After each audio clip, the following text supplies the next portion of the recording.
एक छोटे से पहाड़ी गांव में गंगा देवी नाम की एक बूढ़ी मां रहती थी। उसका घर मिट्टी का बना था और आंगन में एक पुराना नीम का पेड़ था।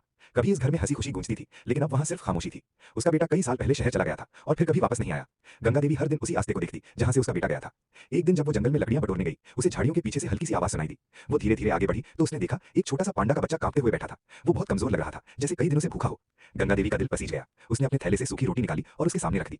पांडा ने पहले डरते डरते देखा, फिर धीरे धीरे खाने लगा। उसकी आंखों में एक अजीब सा भरोसा था। गंगा देवी मुस्कुराई और बोली, अब तू अकेला नहीं है। उस दिन के बाद वो रोज जंगल जाती और उस पांडा को खाना खिलाती। धीरे धीरे दोनों में अपनापन बढ़ने लगा। एक दिन गंगा देवी उसे अपने घर ले आई और उसका नाम रखा मोती। मोती बहुत प्यारा और शरारती था। वो कभी आंगन में लोटपोट हो जाता, कभी गंगा देवी के पीछे पीछे घूमता रहता। गंगा देवी अब पहले जैसी उदास नहीं रहती थी। वो मोती से बातें करती, उसे अपने बेटे की कहानियां सुनाती और हंसती रहती। गांव वाले पहले तो डर गए, लेकिन जब उन्होंने देखा कि मोती किसी को नुकसान नहीं पहुंचाता, तो वे भी उसे अपनाने लगे। बच्चे उसके साथ खेलते और वो सबका प्यारा बन गया।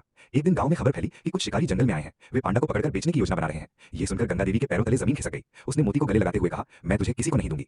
अगले ही दिन शिकारी गांव के पास पहुंच गए। गंगा देवी ने देर नहीं की। वो मोती को लेकर जंगल की ओर भाग गई। रास्ता कठिन था, लेकिन वो रुकना नहीं चाहती थी। उसके मन में सिर्फ एक ही बात थी, मोती को बचाना है।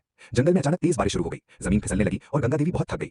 वो एक पेड़ के नीचे बैठ गई। तभी उसे दूर से शिकारियों की आवाज सुनाई दी। वो समझ गई कि वे करीब आ चुके हैं। उसने तुरंत मोती को पास की एक गुफा में छुपा दिया। तू यहाँ छुप जा और बाहर मत आना, उसने कहा। मोती उसकी आंखों में देख रहा था, जैसे कुछ समझने की कोशिश कर रहा हो। गंगा देवी ने उसका सर सहलाया और खुद दूसरी दिशा में चल पड़ी, ताकि शिकारी उसका पीछा करें। शिकारी उसे देख लेते हैं और उसके पीछे दौड़ पड़ते हैं। गंगा देवी जितना तेज भाग सकती थी भागी, लेकिन उसकी उम्र अब उसका साथ नहीं दे रही थी। थोड़ी दूर जाकर वो गिर गई। उधर गुफा में छुपा मोती बेचैन हो गया। वो गंगा देवी की आवाज सुन रहा था। आखिरकार वो खुद को रोक नहीं पाया और गुफा से बाहर निकलकर शिकारियों की तरफ दौड़ पड़ा। मोती ने जोर से गरजते हुए शिकारियों को डराया। उसका रूप देखकर वे घबरा गए। उन्हें लगा कि पांडा हमला कर देगा। डर के मारे वे वहां से भाग गए। मोती तुरंत गंगा देवी के पास पहुंचा। वो जमीन पर गिरी हुई थी, लेकिन जिंदा थी। मोती ने धीरे धीरे उसे उठाया और अपने सहारे गांव की ओर ले गया।